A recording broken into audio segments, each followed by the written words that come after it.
Bismillahirrahmanirrahim. Alhamdulillahirabbil alamin. Assalatu wassalamu ala asyrafil anbiya'i wal mursalin wa ala alihi wa ashabihi ajma'in, amma ba'd. Qala rabbi shrah li sadri wa yassir li amri wahlul 'uqdatam min lisani yafqahu qawli ya fattahu ya alim. Insyaallah pada kesempatan yang berbahagia ini kita akan membahas tentang al-huruful lati tuzadu fil kitabati.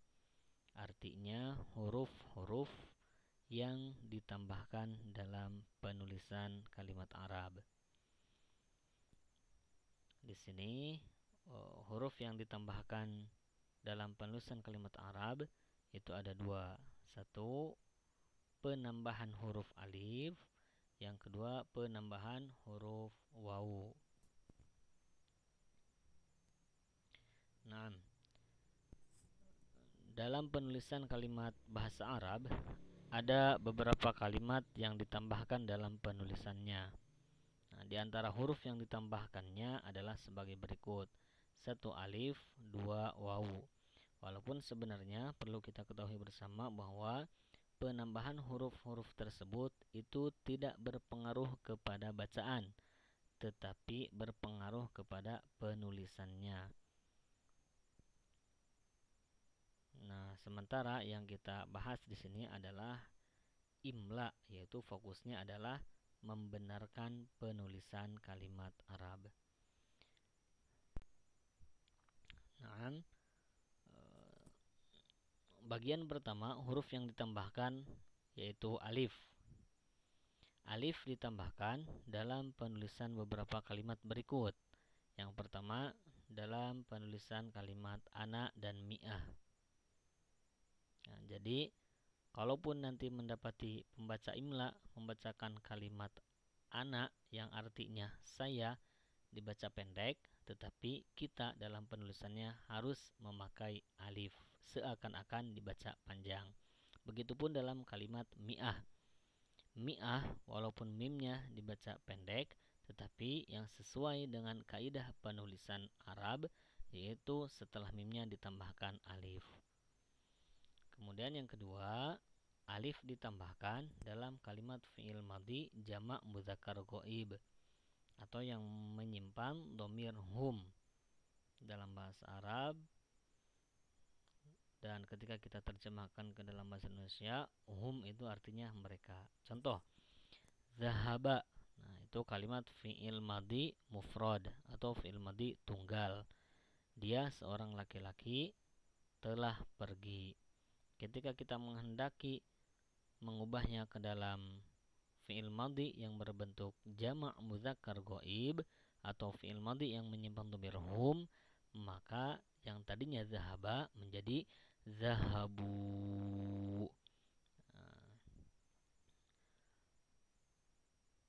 Setelah wawunya harus ditambahkan alif. Begitupun dengan contoh yang kedua, roja'a fi'il madhi mufrad, tetapi ketika diubah ke dalam fi'il madhi jamak mudzakkar ghaib maka menjadi roja'u. Setelah wawunya harus ditambahkan alif. Kemudian selanjutnya alif ditambahkan dalam kalimat fi'il amar jamak mudzakkar atau kata perintah untuk laki-laki banyak. Dengan kata lain, fi'il amar yang menyimpan dhamir antum. Contoh, idhab. Idhab adalah kalimat fi'il amar mufrad. Artinya perintah pergi untuk seorang laki-laki.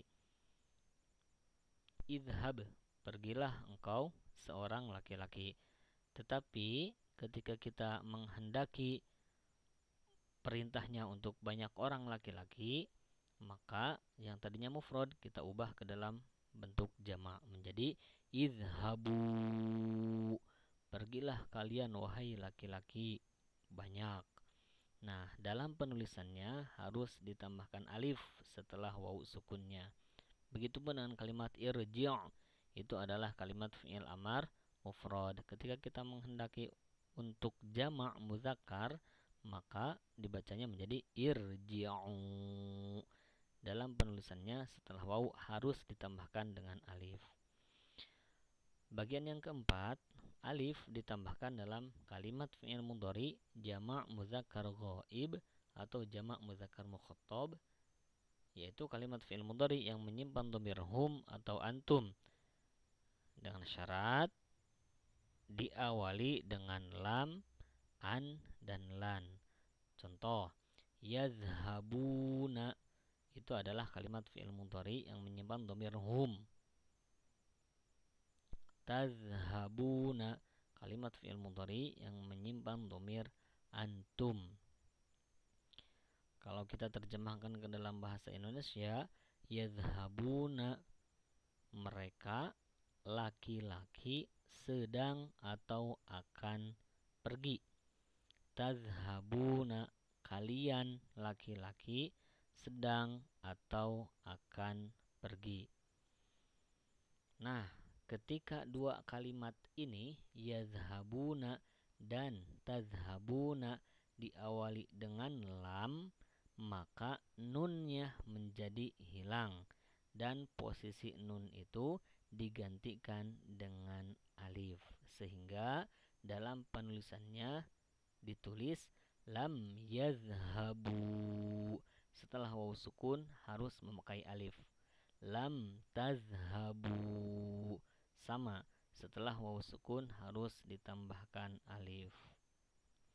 Begitupun dua kalimat tadi yazhabuna dan tazhabuna ketika diawali dengan an, maka nunnya menjadi hilang dan setelah wawu sukunnya ditambahkan alif. Contoh, an yazhabu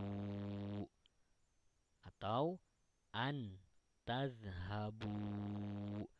Nah, harus ditambahkan alif setelah wawu sukunnya. Begitupun ketika diawali dengan lan. Contoh, lan yazhabu. Setelah wawu sukun ditambahkan alif.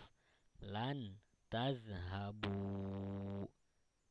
Sama, setelah wawu sukun harus ditambahkan alif. Ada beberapa catatan yang harus kita ketahui bersama. Yang pertama, kalimat fi'il mudhari mufrad yang diakhiri huruf illat wawu tidak ditambahkan alif di akhir penulisannya. Contoh, da'a kalimat fi'il madhinya. Untuk kalimat fi'il mudhari'nya yad'u. Nah, dalam kalimat yad'u itu tidak ditambahkan alif setelah wawu sukunnya.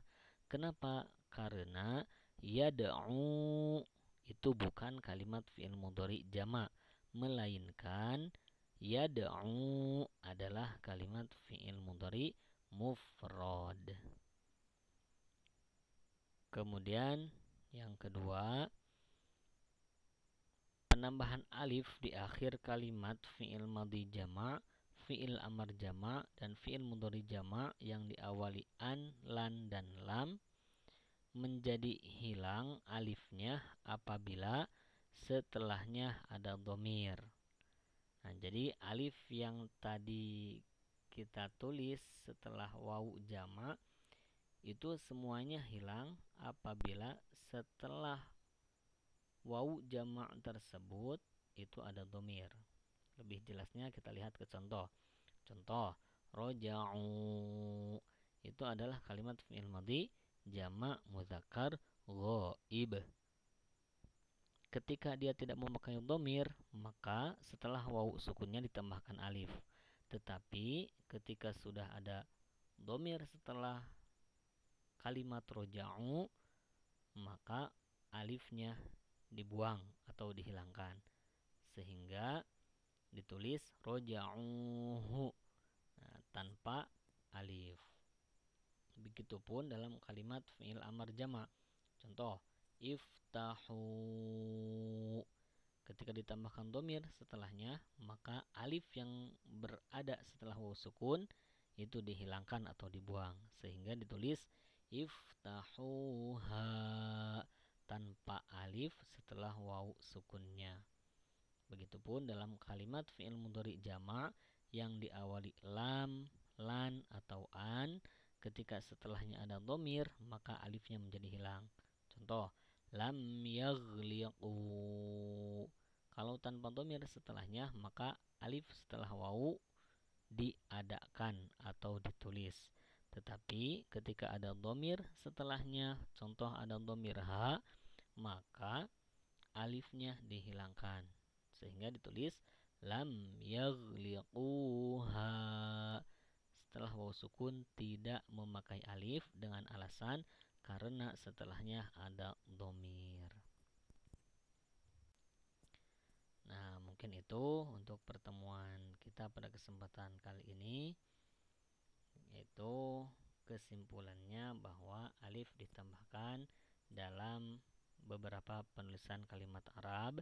Yang pertama dalam penulisan kalimat ana dan mi'ah, walaupun keduanya dibaca pendek tetapi dalam penulisannya harus memakai alif. Yang kedua dalam penulisan kalimat fi'il madhi jamak mudzakkar ghaib atau fi'il madhi yang menyimpan dhamir hum.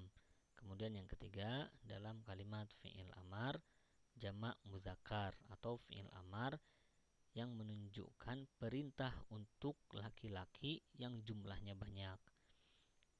Kemudian yang keempat dalam kalimat fi'il mudhari jamak, baik jamaknya mudzakkar ghaib atau jamaknya mudzakkar mukhaththab.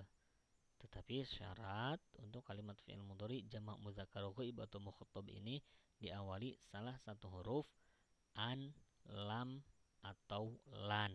Nah, maka ketika ada fi'il mudhari jamak mudzakkar diawali dengan an atau lan atau lam, maka nunnya menjadi hilang dan setelah wawu sukunnya ditambahkan alif, terkecuali catatan-catatan yang telah tadi kita bahas bersama.